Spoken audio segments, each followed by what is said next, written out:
So how are the kids faring at home? How's the homeschooling going? And how are you balancing all of the different priorities and all of the different tasks you must juggle? Well, I want you to meet Vicky Castle from Kinnegad. Part of this story is really, really positive in the sense that her business has never been better. What is it you do for a living, Vicky? Good morning.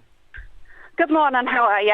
I own an online wool shop, so I own a shop called woollycastle.ie, and I sell wool online basically and send it out to the customers. So since lockdown began, how has your business performed? Well, it's been booming, to be honest with you. Knitting and crocheting is the perfect lockdown hobby, really, because it's a great way to pass time and it's budget friendly. So I've been out the door with orders since people have been at home and not working so much. Where do you source your wool? So my wool comes from a variety of different places. So I have brands like Stylecraft, which is manufactured in the UK, and then I have Drops and Yarn and Colours, which come from Europe. So that's a mixture of Holland and Denmark. So stock now is becoming a bit of an issue, obviously, because manufacturers slow down and increase in demand. So they can't quite keep up with it. So I've a few bits and bobs out of stock, but I'm largely still well stocked and ready to go. So I'm trying to imagine your typical day from a work point of view. Probably lots of phone calls, lots of email, packing things up, putting stamps on and things like that. Would I be right?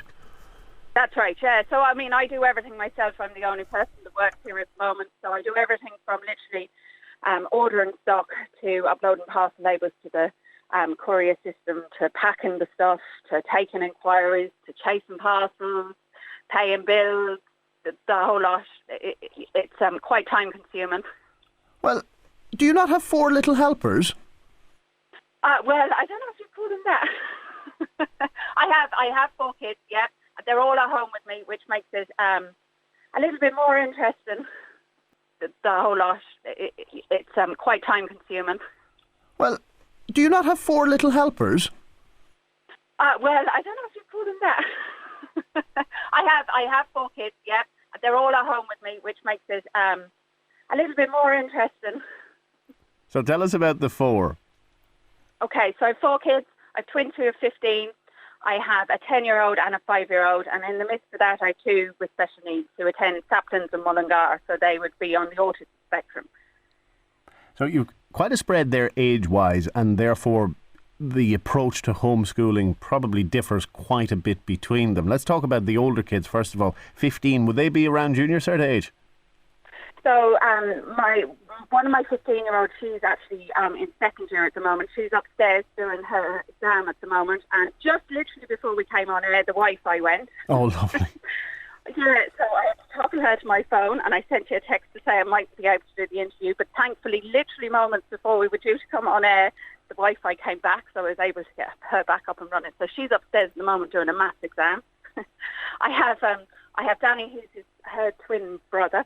He has special needs, and he would be mostly on a life skills type curriculum. So he would have an intellectual disability. So a lot of his stuff is about general life, day-to-day skills. So his learning would be very different. So he kind of, I'm trying to get him to give me a hand around the house as much as possible, that kind of stuff. But he is really missing school now at this stage, and the support that he gets there, because it's not just teachers, it's behavioural therapists, OT, speech and language, all those kind of things that he'd get in school now he's beginning to really miss, and I'm not really able to provide all those things that he needs, so that's a worry. And then I've got my 10-year-old, she's upstairs at the moment, she's just watching a movie just to keep her quiet while I'm on the phone. She's carrying on with schoolwork at home. She's also in Saplands and Mullingar.